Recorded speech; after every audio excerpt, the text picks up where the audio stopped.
You know, one of the things that I value most out of literally everything? My time. And although I've always been a huge fan of productivity and efficiency and habits, if those habits are not actually bettering my life or saving me time or making my life easier in some way in the long run, then it's not for me. So in this video, I'm going to talk about small habits that I do or productivity habits that I've discovered that actually help me save time. And I would estimate that these probably help me save at least 10 hours a week, maybe more. So let's get into it. Hey guys, welcome back. If you're new here, my name's Jillz and I help women step into their power, tap into their feminine energy, and become their best self, live their best life. So if that's something you want to do, you should subscribe and stick around. And if you want more from me, don't forget to check out my Awaken Your Feminine Energy course or any of my other digital products like my Notion template or my life audit workbook. If you feel called to check them out, those are all linked down below. Okay, so the first habit that majorly helps me save time is working with my energy levels and not against them. So let me explain what I mean by this. Different people have different energy levels throughout the day, and different people have different rhythms with their energy throughout the day. Like some people are just naturally morning people and they have just a burst of energy in the morning and are just so laser focused in the morning.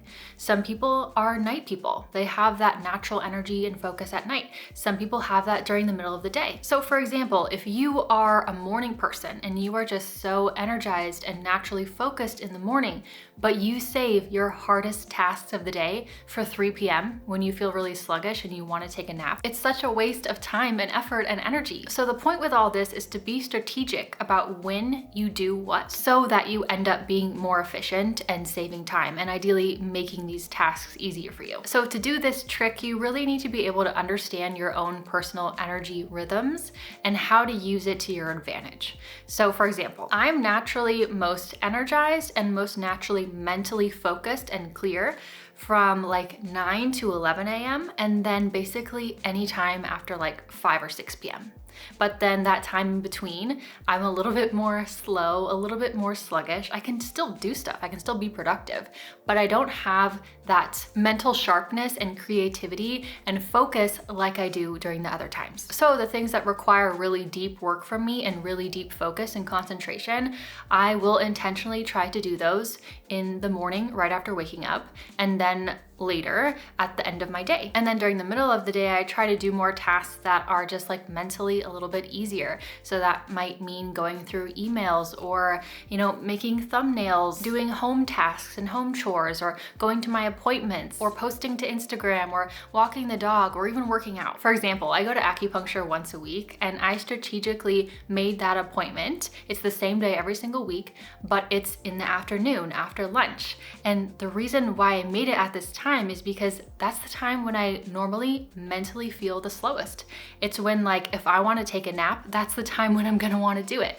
So it makes so much more sense to align the time where I'm going to be poked with needles and then just laying there for an hour and basically taking a nap to a period in my day where I already feel sluggish. This is just about being strategic with your own energy rhythms, and this is why I meal prep my breakfasts every Sunday for the rest of the week. It's because I don't want to miss out on that time in the morning where I am a little bit more energized and a little bit more clear and sharp. And so I like to get up and just get my day going. If you're someone who's just like naturally energized and focused and sharp from like 5 a.m. to 10 a.m., then you are probably one of those people who would really benefit from waking up early and going to bed early. So figure out your natural energy rhythms, and if you don't really know what they are, then it's really helpful to basically make a journal, just keeping track of your energy throughout the day. So basically every hour for like a week or so, just write down 10 a.m. how energized and how focused you feel. 11 a.m. how energized and focused you feel. You can rate it from like 1 to 10.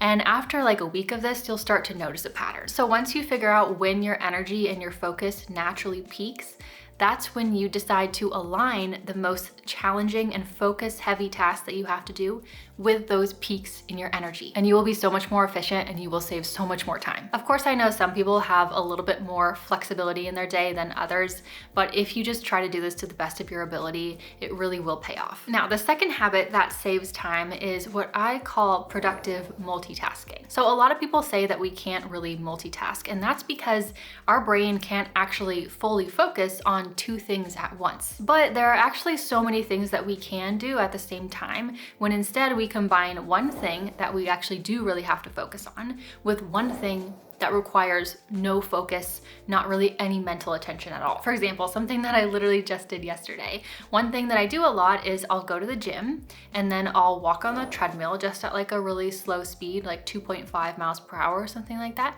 And I will just kind of work on my phone. And a lot of times what I do is I write down like ideas and notes for things that I want to talk about.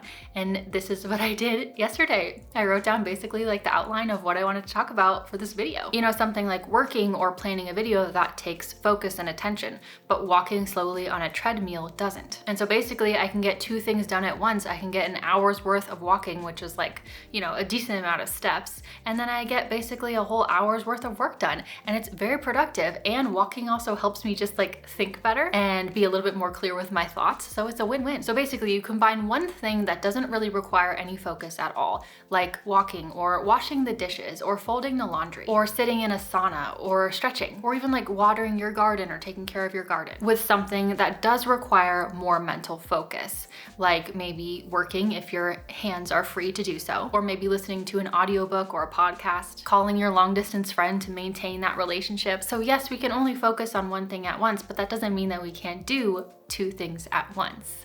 And this is why I strategically go to the gym and walk on the treadmill there, because I can do it with absolutely no focus at all. I don't have to worry about cars. I don't have to worry about bugs. I don't have to worry about, you know, some creepy guys in a white van. I don't have to worry about where I'm going. Like, it's just so simple and straightforward. So for me, walking on the treadmill and working at the same time is like one of my favorite ways to do this, and it saves me hours of time. Now, the third habit to help save you time is to actually outsource and delegate, and to not do everything yourself. Most people who do everything and who look like they have their whole life together, they're not actually doing everything. They actually outsource some of it, oftentimes a lot of it. And outsourcing is one of the best time management hacks you can have. And I don't think people actually realize how much can be outsourced. And some of it is not actually that expensive. You can outsource home cleaning, laundry services, grocery delivery, lawn maintenance, meal prep, travel planning, dog walking, running errands, outfit styling for like special events, or just outfit styling for every day if you're that cool. Outsourcing home repairs instead of trying to do them yourself, or hiring someone to build all that IKEA furniture that you just got. And if you have your own business, there's obviously so much that you can outsource there as well. Most successful people do not do everything themselves, and they are not afraid to invest in themselves by buying back their time. A lot of people say that you should decide what to outsource by figuring out your hourly rate and then basically outsourcing everything that's cheaper than that. And I do think that that's a good starting point and like a good rough way to look at it. But I ultimately just think that you need to use your intuition. How much value are you going to get from that outsourcing? Is it worth the expense to you? What is going to bring you the most value without being stressed out by those expenses? And especially look at the tasks that you hate doing that take up the most amount of time and start there. Outsourcing saves me more time than anything else, and it's not just reserved for like really, really wealthy people. Do not be afraid to look into it. Do not be afraid to invest in yourself and in your time. Now, the next habit to save time is to stop overthinking and just start. Like, think about how much time we spend just thinking about all the things that we don't want to do. It can sometimes be a lot. And honestly, one of the best little hacks is to just kind of like count to 5 and get up and go do it. Think about how much time you waste just sitting on the couch thinking about how you need to go work out, or how many months or years of your life you waste thinking like, oh, I shouldn't start that business, or thinking about how you can't go to bed yet because you haven't brushed your teeth, but you're too lazy to get up and brush your teeth. So then finally it gets way too late and you finally get up and brush your teeth and you go to bed late. One of the biggest time wasting activities is just ruminating. It's just thinking about what you have to do. But if you took out all that time and just did it, you would probably save hours a week. This one's simple. If you need to do something, count to 5 and then get up and do it. Another way to save time every single week and to also save your sanity is to sometimes aim for good enough instead of perfect. Now, obviously, maybe not on everything. There are some things that may need to be perfect, but let's be real, not everything needs to be perfect. Sometimes things just have to be done. They just have to be good enough. And those extra 10 hours that you spent getting that project from 95% good to 100% perfect, well, you're not always gonna get a return on that. You have to decide if it's worth it to you, if it's worth putting in the extra effort to get to that 100%. And sometimes it might totally be, and some other times it might not. And you will save so much time and stress by allowing some things to just be good enough. Sometimes good enough is okay. Aiming for perfection on everything is how you set yourself up for total burnout. Save your time, save your energy, save your sanity, decide on what's most important, decide what needs to be a 100%, and then be okay with some things being less. You will get hours in your week back. Another little hack to save time every week is to automate and create systems wherever possible, wherever you can in your life. And this will add so much ease into your life. So let me give you examples of how I do this. The first thing is I buy a lot of my home products on Amazon, and Amazon has something called subscribe and save, where basically you can like subscribe to a product and they will just automatically ship it to you every however long you say, maybe every month or every 2 months. I have this set up for my toilet paper, my paper towels, my dishwash soap, trash bags, and a few other like home related things that we always need. They just come at regular intervals automatically without me having to do anything. You can also automate paying some of your bills and like paying your utilities. If there's anything that you have to do for work that you have to do all the time, make a template for it. If there's an email that you have to send out every morning to the team, make a template for that email. If you have to make the same type of Excel spreadsheet every single week, make a template for it. Another way to have more of a system in your life is to have an organized home. And like Marie Kondo said, everything has a home. Everything needs a place, right? So when you have your home system in place where everything has its place, the scissors just go in that drawer. They're always there. Your tweezers are always in that bathroom drawer on the left. You're never looking for anything. You always know where they are. Another way to save time is grocery delivery. And I usually order from Whole Foods, and at least how it is on Amazon, like it'll show me all of the foods that I normally always order. And a lot of the foods I order the same every single week. So I just hit add, and then it just gets delivered to me. Another kind of system that I have in place, which is little, but it does help a lot, is having multiples of some things. So for example, my favorite chapstick. I buy a big pack and I put one by my bed.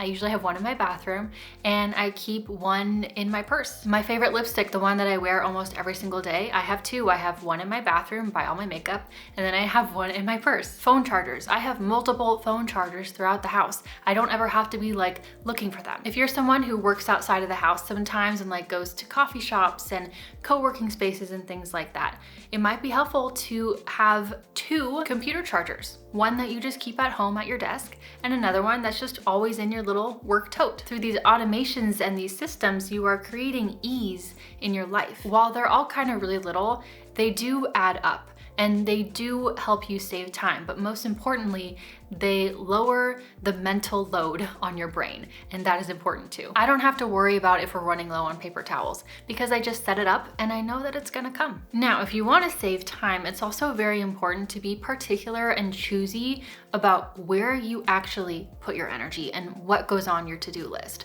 So basically, being very clear and being very picky about what you say yes to, but also what you say no to. One of the most powerful ways to optimize your week and get some of your time back is through elimination. Outsourcing, like we talked about, is one way to eliminate tasks from your list, but another way is just straight up elimination, taking them off, saying no. Not everything is actually worth your time. Not everything is going to get you to where you want to go, and doing more is not always better. You need to figure out what is actually worth your time, what is worth the input, and be able to say no to things that do not align with you. Simplifying your life and your schedule is the best way to optimize. It's the best way to get your time back. It doesn't matter how efficiently you did a task if you probably shouldn't have been doing it at all. And lastly, another habit that helps saves me time over the long run is capping my deep work to 4 hours a day. So deep work is work that requires a lot more focus and concentration. And there are some things that we have to do that are clearly deep work.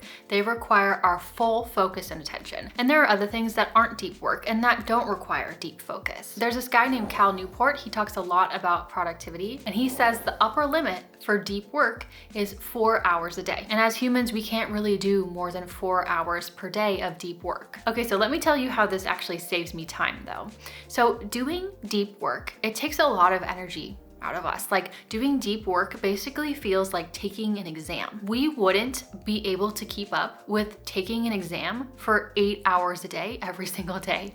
We just wouldn't be able to do it. It's too much mental strain. We would be exhausted. And oftentimes when we push ourselves to do more than 4 hours of deep work in a day, what happens is we can get so exhausted that we end up doing nothing for the rest of the day. We just have to like kick back on the couch and like scroll on our phone because we're just so mentally strained. You get so tapped that you basically waste the time that you have. And so when you actually put that cap, that limit of 4 hours of deep work a day, what happens is that you end up being more consistent with that work. And you end up actually saving time in the long run because you're not totally exhausted from pushing yourself too far. This has happened to me in the past many times where I would push myself to do like 6 or 7 hours or so of deep work, but then the rest of the day I would do nothing. I would be so unproductive and I would end up feeling bad about it and like my day wasn't good because of it. And you know how much that can kind of throw off our routine and our momentum. It ended up wasting me time. If there's any habits that you guys do that help save you time, let me know in the comments below. I personally would love to know, and I'm sure everyone else would love to read them as well. Now, if you did enjoy this video and you're into productivity and organization, then I highly recommend you check out this video, how I organize my whole life in Notion. I think you'll get some good inspo from there. So I will see you over there, or I'll just see you next time in my next video. Bye.